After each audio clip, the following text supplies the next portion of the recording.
Yeah, I've heard. In the 1800s, The lash law. The lash law. That was when African Americans. It's really sad. They would get whipped. Yeah, they get whipped twice a year. Oh my god. There's, what else is there?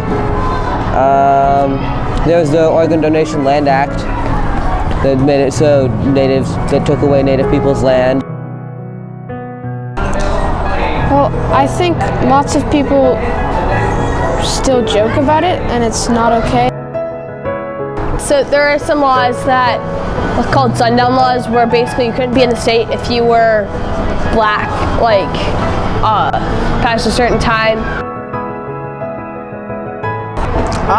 I think it's impacted our generation by we still have racism in our schools and at work and still in our lives, but I feel like it's affected how, parents, I guess, teach their kids.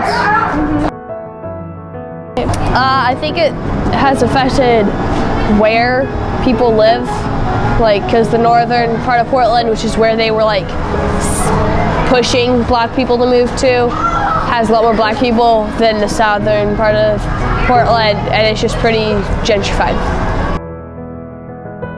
African American people drinking from whites' water fountains and riding in the back of the bus, and just things that don't make any sense. This issue started nearly 2 centuries ago, but it's the new part in our history. To understand the problem, we go back to 1844, when Oregon banned slavery. But by doing this, they also banned black people, giving a penalty of no less than 20 to 30 lashes, by whip every 6 months for any black people who stayed in Oregon.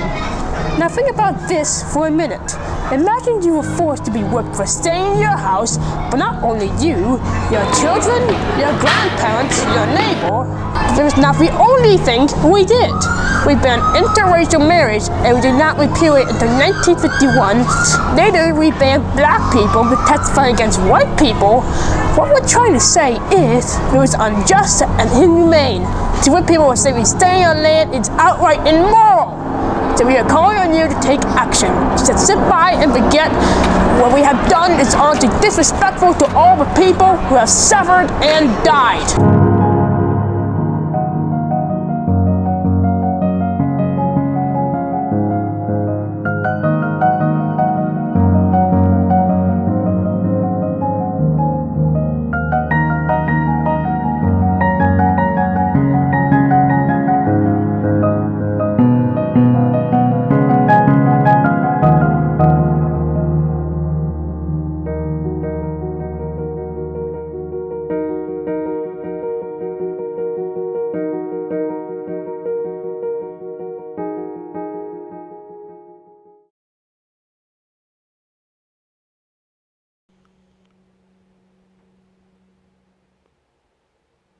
Firstly, the Oregon government should formally apologize for their wrongdoings. Not only a mention of a past racism and violation of human rights, but recognizing the fault of a fellow and past colleagues. Secondly, we should give compensation of $15,000 to each survivor of the racism of our past government. This would be determined by their age, if they had to be born before 1960. We will also get the option to give stories of racism that they experienced for public record and learning purposes. Thirdly, we think that we should have a day that is dedicated to people who stay in Oregon, even though when they knew that they would experience 20 to 30 lashes, minimum twice a year, and who experienced the absolute violation of their rights. Lastly, there should be negotiation and discussions about racial profiling in police academies. On top of that, there should be talks about the wrongdoings and racial profiling for police officers. Also, if racial profiling is officially claimed, it will immediately be taken to court.